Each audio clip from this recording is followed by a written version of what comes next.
तो हम लोग शांतिपूर्ण तरीके से जुलूस निकाल रहे थे, एकाएक पुलिस आई, अंधाधुंध गोली चलाई और थाना को हम लोग घेरे हुए थे, अंधाधुंध गोली चलाई जिसमें 7 से अधिक लोग की हत्या शहीद हुए।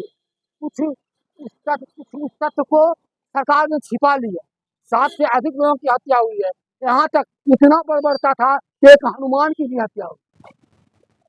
और इसमें कार्यक्रम के माध्यम से युवाओं को मैं प्रेरित करता हूँ कि बड़हिया का इतिहास है कि कभी यह अन्याय नहीं सहा है, अन्याय के खिलाफ सदा ही लड़ाई लड़ा है। मैं अगले जितने भी हमारे जनरेशन है उनको मैं कह रहा हूँ, मैं चेता रहा हूँ कि आने वाले दिन में आगे भी अगर कोई अन्याय करे तो उसके खिलाफ हमें लड़ना होगा। जब संवेदना है आपके अंदर तभी आप जिंदा। तो ये जो प्रतीकात्मक चिन्ह है, इस पर जो समाज को जिंदा रखने के लिए कि हम इस क्षेत्र के लोग कभी अन्याय नहीं सहे हैं, चाहे 1942 में अंग्रेजों का दमन रहे, चाहे तूफान कांड में रेल अधिकारी का दमन रहे, चाहे यहाँ थाना प्रभारी का दमन रहे, सबके विरुद्ध लड़े हैं।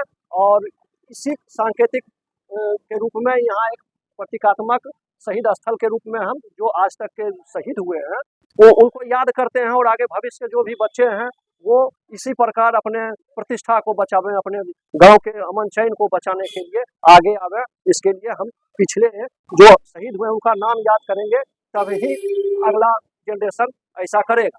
यही हमारा प्रतीकात्मक जो अपराधी तत्व था और पुलिसिया गठजोड़, उसके विरुद्ध जबरदस्त प्रदर्शन पर गोली चली, 7 शहीद हुए। लेकिन जब गौर करते हैं वो 7 शहीद तो हैं, यहाँ शहीदों की संख्या 18 से 20 तक है।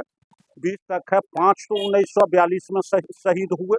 बड़हिया के जुलमी महतो हैं, बनारसी सिंह हैं, सबका नाम क्या कुछ सेना में शहीद हुए, तूफान में शहीद हुए।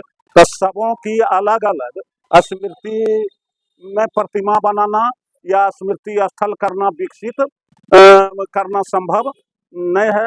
सबों की प्रतीकात्मक प्रतिमा है और उससे अलग हट करके एक वैद्यनाथ शुक्ल का मूर्ति बन रहा है इसी स्थल पर, जो भगत सिंह के फांसी का बदला लिए थे। और एक जो हाथी नजर आता है राम प्रसाद, ये महाराणा प्रताप का हाथी था और इसकी विशेषता ये थी कि अकबर के दरबार में 18 दिन तक भूखा रह करके 19वां दिन प्रयाण किया। हम इसी शहीद स्थल पर अयोध्या में भी लोग शहीद हुए, हमारे प्रखंड के दिनेश जी नाम था। तो सभी को इसी शहीद स्मारक के माध्यम से हम श्रद्धांजलि अर्पित करते हैं। और घटना तो काफी पुरानी हो गई, 42 की, एक तख्ती पर नाम नहीं लिखा गया। इस समूचे आबादी में नहीं जानता, कम से कम जाने तो कि हमारे यहाँ के कितने लोग किस काम में अपनी शहादत दी। निश्चित रूप से यह आपने एक बहुत बेहतर काम किया है। कम से कम आगे आने वाली पीढ़ी हमारे इतिहास को जाने कि हमारे यहाँ से स्वतंत्रता संग्राम हो, गोलीकांड हो, तूफान कांड हो, जिस भी माध्यम से जितने लोग शरीक हुए हैं उन्हें लोग जाने। बड़हिया और बड़हिया के लोग कृतित्व में भरोसा करते हैं।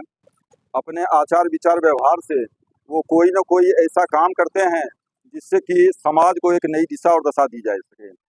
इसी उद्देश्य से 1977 में कुछ ऐसी स्थिति बनी थी जिसके विरोध में बड़हिया के हर पुरुष, चाहे वो बाल ही क्यों ना हो, वो विरोध प्रदर्शन के लिए आए थे। चूंकि अपराधी और पुलिस गठजोड़ उस समय था, जिससे कि बर्बरतापूर्ण पुलिस ने उन शांतिपूर्ण प्रदर्शनकारियों पर गोलियां चलाई, जिससे कि कई लोग घायल हुए और 7 लोगों की जान चली गई, जिनकी पुण्यतिथि के अवसर पर हम लोग एकत्रित होकर के श्रद्धा सुमन अर्पित करते हैं और नई पीढ़ी को यह प्रेरित करते हैं कि यहाँ किसी भी रूप में अन्याय को बर्दाश्त हम लोग नहीं कर सकते हैं।